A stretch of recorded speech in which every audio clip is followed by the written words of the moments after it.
Hi there. We've been talking about the fact that when you put your fingers on the bow, if one of my students, we put her hand on her knee and it's as if you're kneading bread, and now just take away the kneading bread. Do you see?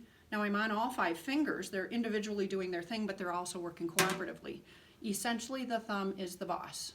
He curves, or she curves, and it goes into that corner, and if it's hard for you, it goes into that corner. That will feel a little more stiff, but it can still be flexible, do you see? That's on some of the other videos. But now it goes into that corner and it just naturally curves off and drapes off of the wrist. That's why I said that draping thing. And the thumb feels very directly into that corner, stable, but then it can move all around. We've already talked about that. But we think of the thumb as a nice benign boss, not the boss that tries to be a control freak, because if the thumb tightens, look, the whole arm is tight. If the thumb is more benign and kindly, the whole arm is flexible. And then pinky, 4 and 3, do you see it's flexible here? I transfer. Now this is a boss that's more of a tour guide. That's why all those videos with the harmonics.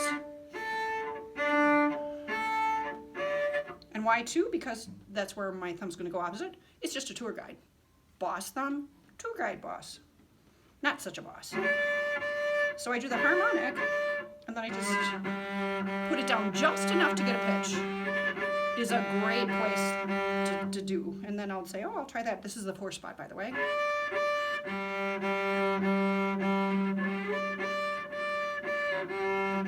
And then peeling them off, 4, 3. Fa, mi, re, do, or do, ti, la, sol. That's the pattern. But let's say I'm here. I have 2 on the 4 spot. It's a friendlier place to practice 2 4s. So if you're struggling with 2 4s in first position, I always start from my 4. Why? Because that's the axis where ulna and radius, pinky's the ulna side, radius is the thumb 1 side. So if the radius is the side that moves and I'm locking my thumb, good luck with that. The radius is supposed to be a radius. So, yeah. So I have this. 3, 1, 4, 2, big step 1.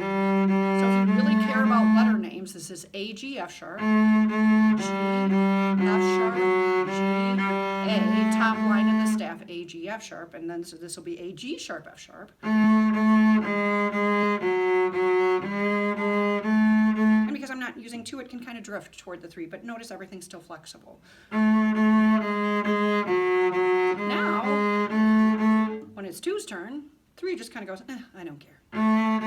It's not sticking up in the air, getting crazy. I'm not even going to do that because I don't want to do that. I don't want to. And now, when it's 2's turn, I'll kind of pivot on it like a basketball player.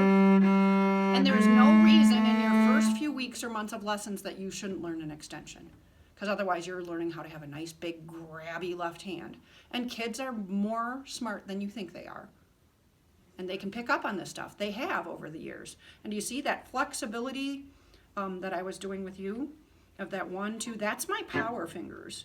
But it's like a tripod. They're all 3 there. They're strong but flexible. Welcome to the toilet paper commercial. And these are the extra helpers. Which is why when you'll see people doing a tremolo or something out here, and you'll see maybe the pinky off, or maybe even 3 and 4 off. I tend to keep them on for my students because I can do the same thing. And I'm not teaching them something that's helpful. If they look at me, well, she doesn't have her ring finger on, but which is why you end up with a rounded hand. I look at really great cellists and they will have rounded hands. That is going to be something that they're going to have to play well in spite of. And if they're great musicians, of course they can play well in spite of a rounded hand that's tight. But I'm not that coordinated. I'm not that good. I need this. This helps me.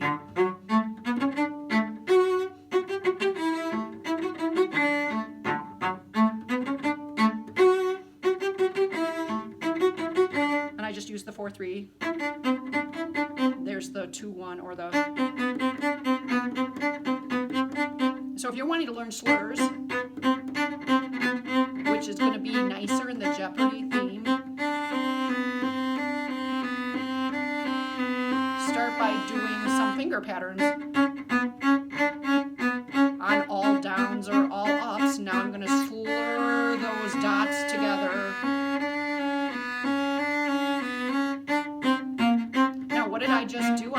myself a slur, but also reinforce these other concepts. And again, it's like that habit article on hidden brain habits, NPR, find it. If you're doing something well, keep hooking things into it. Slow practice rocks. So if you have this 4D,